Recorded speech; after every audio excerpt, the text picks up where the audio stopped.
Hey, everybody, and we are live with Office Hours. I am a little fried from my trip in Tampa for Soft Week, but I'm excited to be back and sharing some of the best insight and tips that I can give you on using LinkedIn, networking, and the job search.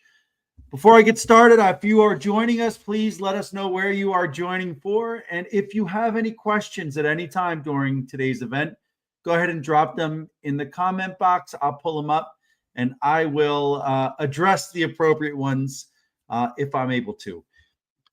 Before I get started, I want to actually highlight one of our partners today. The partner is PaintCore. So PaintCore is a division of veteran service brands. They're a national franchise company that only gives franchises to veterans. And so PaintCore does a great job with commercial and residential painting. And just so you know, anytime someone moves, you're getting a house painted. Anytime a business wants to refresh, they're getting painted. And I think that it's a great business model. I know they give a tremendous amount of support. And so if you're at all interested in owning a franchise and you're handy with a little bit of paint, I would consider giving PaintCore and Veteran Service Brands, a call. Now, all right, let's get into the topics of the day. So the first thing I want to talk about is kind of Soft Week. And I was never in the soft community. I was in a special mission unit for about 6 years, but it was a little bit different than that. And I have to say I was blown away by Tampa Bay area and everything that was Soft Week. In fact, it was on a scale with AUSA, but I hate to say this, but it seemed a little cooler. The vibe with the attendees and the participants was amazing. The opening social was amazing. And being able to walk around and talk to all those people was incredible. So I will definitely be going back next year. Hopefully they'll invite me back to speak again. But when I got to Soft Week, the one big thing I talked about in my speaking engagement, which was about how to market yourself as a job seeker, was I started off the engagement by asking the people that joined us, the people that were in the speaking engagement, what makes special operations forces, special operations personnel desirable? Like, what traits do they have? What makes them desirable to job seekers? And we went around the room and I actually was throwing out gifts that they could exchange back to me for resume reviews, profile reviews, or quick chats to answer questions. So everyone was participating, and all the things that came back to me were the things I expected, right? Discipline, hardworking, fit, run towards danger, deals with stress, adaptable, professional, multicultural. Like, you could just go on and on and on and on. And then the next slide I pulled up had a couple job descriptions that I just pulled up randomly with the preferred qualifications or the must-haves on it listed. And I said, now, how many of those words you all gave me are ever going to be the must-haves in a job description? And it was crickets, right? Because they're not. And somebody said, oh, that was a trick question. I said, no, it's not. When you define why you'd be a good fit for an employer, when you first start your transition process, a lot of times we talk about generic leadership, taking care of people, finding someone where we can, be passionate about the mission. We talk about adaptability and be able to do any job, all of these things, but that's not what recruiters are searching for when they're searching to fill a job. They're searching for keywords that align with the must-haves, the preferred qualifications, or just required qualifications that are on there. They're searching for hard skills, education, certifications, right? Like real things, not the fluffy back stuff, right?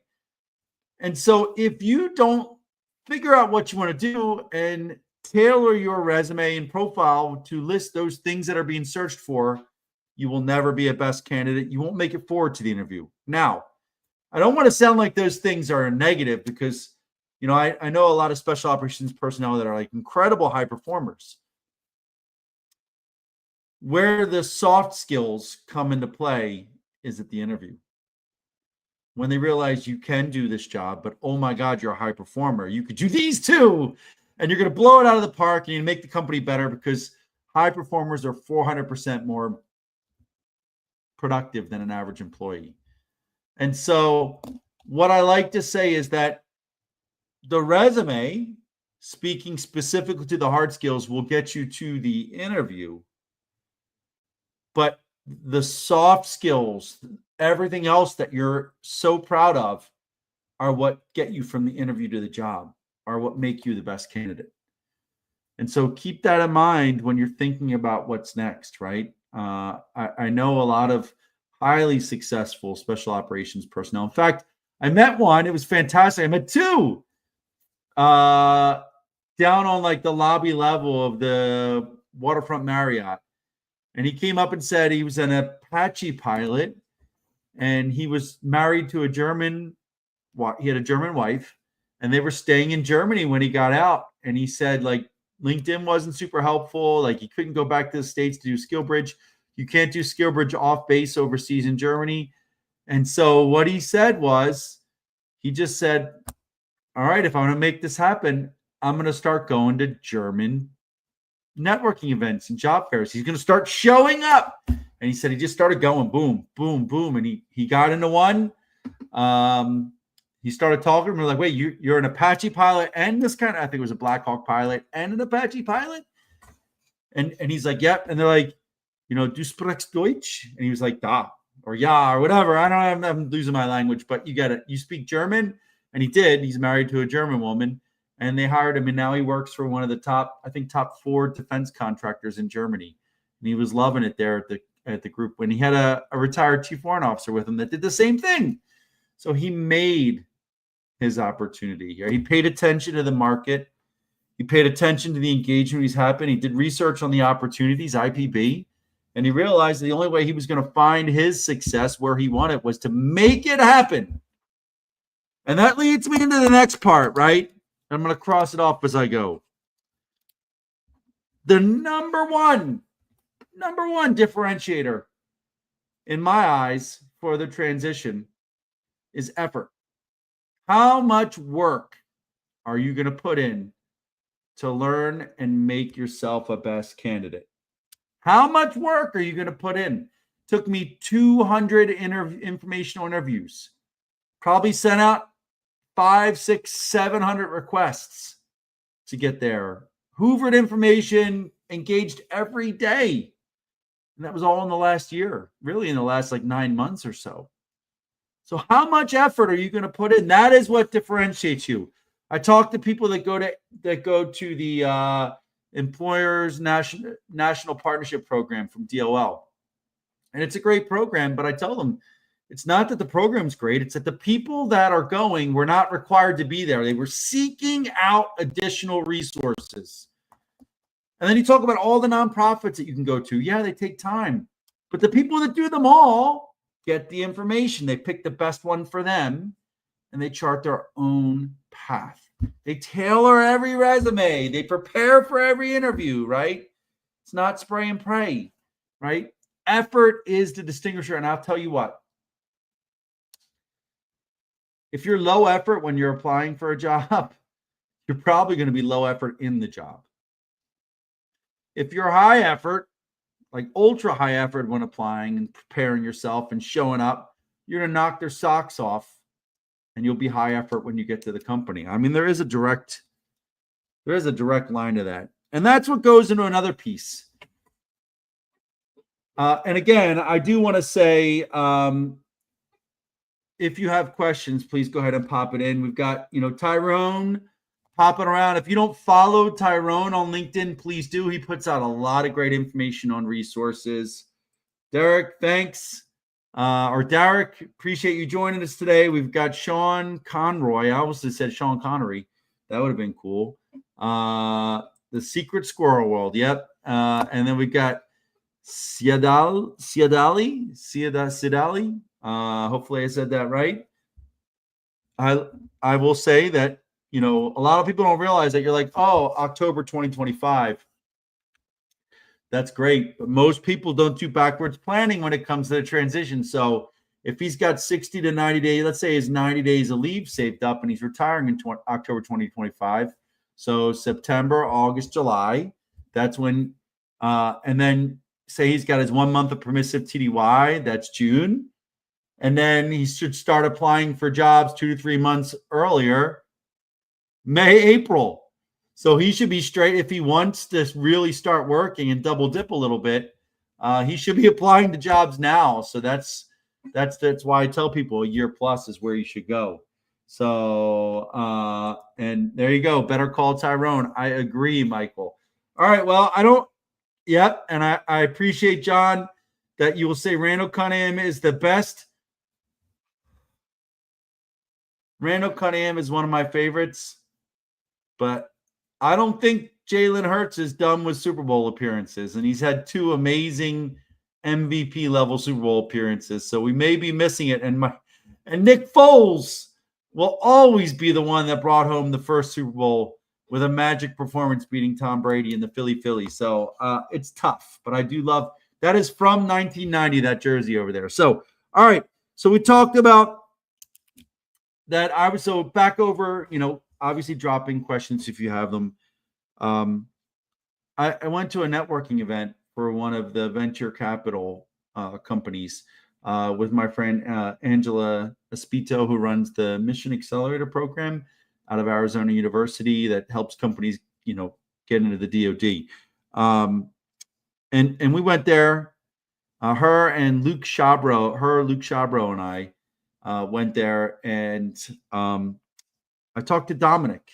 Dominic is a retired warrant officer, recently retired, that was just, not only did he have a great haircut, he was just in his element. Like, you could tell he was so comfortable, and he's got a great job with his VC, venture capital firm. And he was so happy, and he was talking to everybody and in his comfort zone. And, I chatted him real quick, and he's like, yeah, people say you had a soft landing. He's like, I had about as soft landing as you can get. And I said, yeah, but how much work did you put into it? And he went, like, more than you would ever imagine. Networking, preparing, talking to people, making asks, revisions, everything else. He's like, I worked my what off. He said, in fact, he did his SkillBridge internship with the VC company. And the VC company told him that they did not plan on hiring him. They were just going to give him an opportunity to get some experience introducing the people, take care of him a little bit. But after 2 months, they didn't plan on hiring, but after 2 months, they realized that they could not afford to let him go. He was that productive for them. And so they made him an offer, and he's there right now still, over almost a year and a half later. Conversely, I saw a post from Justin Pearson today or yesterday about someone that was doing a SkillBridge, and they're down to the last couple of weeks, and the company said that they were going to hire them, that they thought they had headcount, and then they didn't. And the person's like, well, I got kids, I'm up, at creek without a paddle. And I have, and this is maybe the direct part of me, but I have a hard time feeling bad for them, because I don't know how many times people have to say it. You don't have a job until you've signed a firm written offer, non-contingent, and started. And even then, you should still be working, but you should still be networking, because you don't know. Layoffs happen. I just saw 5% reductions in CrowdStrike's workforce. Everybody that worked for USAID thought they were set for years, going overnight. Like, you can't predict this stuff. And if you put all your eggs in one basket and they're gone, that's on you, not on them. I hate to say it that way. So what I'll say is that you should always be networking, and you should always take the call, no matter how, happy you are where you are. Make someone give you a reason to consider leaving. And then if it's not for you, pass it on to a friend that might be looking. Refer someone else. It's all that social capital I talked about last time. And I had a guy that I talked to that was extremely happy where they were. They've been there for a year and a half. They're loving life. They're leading multi-billion-dollar captures of big programs and multi-billion-dollar, I think I said. And they got a call from a friend that said another major defense contractor wanted to talk to him. He said, well, I'm happy. And they said, take the call. And it turns out the defense contractor sent someone to his house to sit in his living room and try to steal him away from that other company. And I said, I love it, man. I love it. It's so much better when you have options. You can negotiate. And there's a number somewhere where they could take you away. Make sure they get there. And if they don't, give it to somebody else. But I really want people to understand that skill bridge does not equal job offer automatically. I mean, Hire Military does it a little different. We require our companies to have headcount and an actual role available when they take you in. You go through their entire interview process, right? And you know what the job and the salary are expected to be before you start your internship. So if you go and knock it out of the park, you'll be fine. That's why we have a 98%, between 97 and 98% job offer rate, because it's already lined up. We've done the work to get it there. Not everyone's like that.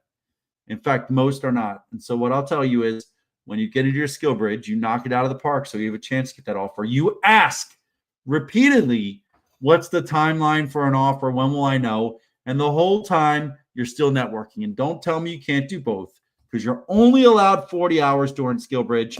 And I don't remember the last time ever I worked a 40-hour or less week in the Army. So you've got time, make the time, right? You make these decisions. You own your transition. All right. Oh, I guess we're all having all sports stuff. So let's move on. I've got about 10 more minutes. Let's move on to business cards. I got them left upstairs or whatever. How do I explain this? So the only people that really use business cards right now are people in the government and people that work with the government. Almost everybody else does not use business cards. I don't even want to take business cards anymore, but I take them because I don't want to hurt. Like if there's somebody I'm worried about hurting their feelings, or I really want to do business with them, I'll take their business cards. Everybody else, I'm like, I don't do business cards. And what I do is I do LinkedIn. And I got to show you this real quick. So in fact, let me share screen. I'm gonna do this now just from over here. There we go. So I'm gonna go into LinkedIn just so you guys have it. Where's my LinkedIn? There it is. So I'm gonna go into LinkedIn. And then I'm gonna walk you through all of this. All right, all right, I'm all set up. What I tell people to do is that they should have their LinkedIn QR code on their phone, right? So what you do is, I'm going to go into my phone. I'm going to go into LinkedIn, and you just tap that search bar, doop, and you tap that symbol on the right, doop, right there. And it brings up your QR code. And you could just take a screenshot, download it, but the intent is that, where's that? The intent is that if you want, how do you do that? I'll get it. There you go. You can even save it as your desktop, your lock screen on your phone. But you have that QR code, and that allows you to network with people. And instead of just getting a business card, you could say, hey, why don't you connect with me on LinkedIn? And then I like to be awkward and show them my QR code and have them pull out their phone and scan it.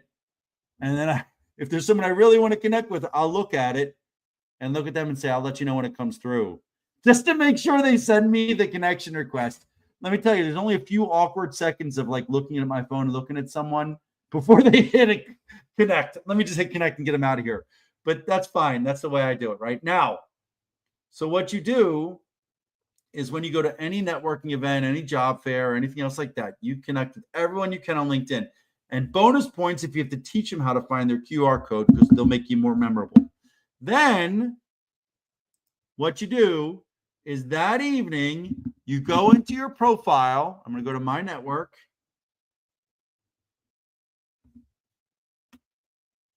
All right. I gotta look it over here. Connections. And what you'll find is these connections are in chronological order from when you recently accepted them. So that evening after the job event or the next morning, you go in and say, and I didn't meet him there, but you say, hey, Justin, it was really great to meet you at Soft Week 2025 in Tampa. Happy to connect. Hope all is well. Best, Mike. Something. But what that does is that, one, sends them a message, puts your name in front of them.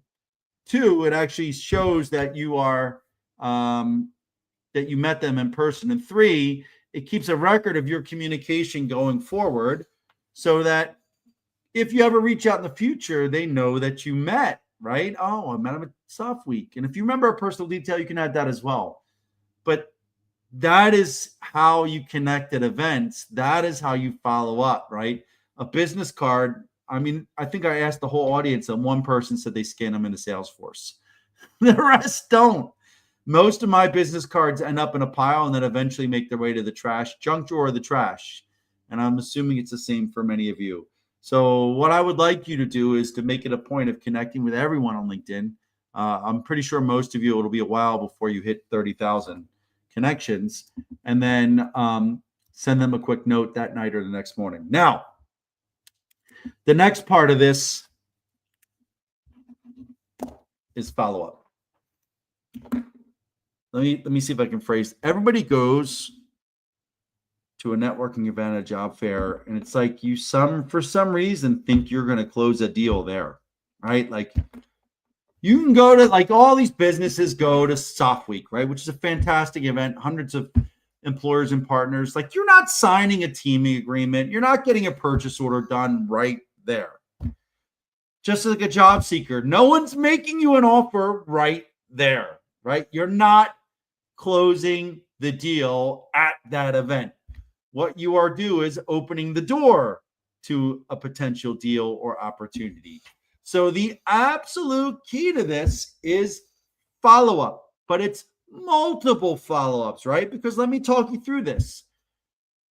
Every day you go to an event, that evening or the next morning, within 24 hours, you send every person a thank you, nice to meet you note at this event, whatever it is, right? Specific details of the event. If you remember anything about them, even if it was cool shoes, their favorite sports team, whatever, you add that short note. Now, what you need to understand is every person attending that event is getting bombarded by messages, number one.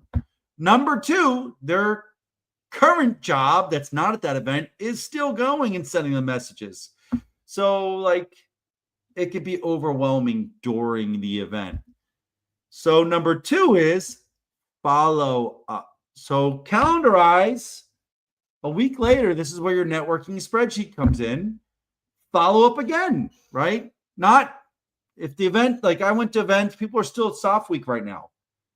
Yeah, if I send them emails today, tomorrow, then Saturday, they're stuck. They're bombarded still, or they're traveling. If I send them Monday, they're digging out from hundreds of emails that accumulated while they were standing at the event. And so I'd probably wait till like Wednesday, Thursday, Friday of next week, and then follow up again, right? Send them another note and make the small ask, like, hey, I'd love to get some advice, maybe hop on a call. Could you help me with XYZ? Or ask them a question, whatever. But it's that second follow-up once they've dug themselves out is what makes all the difference in the world. I will tell you, maybe 2%. Maybe 3 to 5% send me a note after meeting me if I invested time in them. Less than 1% follow up again the next week. Less than 1%. So, I mean, like, that's how you stand out.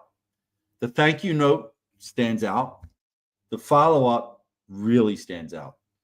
And so I need you all to remember this. That is the key to everything. And you'll know that when you get out, email sent does not constitute action complete. You send that first message, you got to follow up. You're going to see that for sales, you're going to see that in business development, you're going to see that with client engagement across the board. People are so overwhelmed that you have to follow up multiple times. If you miss that, you lose opportunities. And so I want you to remember follow-up being the key. And then, the last part, if we don't have any questions, I butchered Shah's first name, so I won't try it again. I'll just call him Shah. But, the last thing I do is I just want to share, we do have some incredible opportunities. Higher Military just posted about this. Brad Theroff, Master Sergeant up at Battle Creek, Michigan, was a first sergeant and went up there and is learning a ton about finance, contracting, government agencies under DLA Finance, Defense Logistics Agency Finance up in Battle Creek, Michigan. And they've told him as soon as they get hiring authorities, they're going to track him down and make him an offer. So I do want to remind people that while there is a government freeze, currently a government freeze, I will say that we still have skill bridge opportunities at DLA Finance in Battle Creek, Michigan, Columbus, Ohio, Philadelphia, Pennsylvania, New Cumberland, PA, Richmond, Virginia, Fort Belvoir, Virginia in the DC area, and San Antonio, Texas, only if you have accounts receivable experience. And so there's 5 types of roles. 2 of them are accountants that require accounting degrees or credits. And then the other 3 are business analyst, financial liaison. And these are just incredible opportunities to learn more about the financial side of the house for a Department of Defense, 4th Estate Agency. So if you're interested in learning more, these are flexible timelines. They will be on site, but they are flexible timelines, flexible duration. Check them out on hiremilitary.us. Tailor your resume. Make sure you list whatever monetary, financial, supply, logistics, contracting experience you have, and we will get them over to the team. They will screen them. They will set up interviews if you meet the minimum qualifications, and we will get you started with your SkillBridge internship up there, just like Brad's doing right now.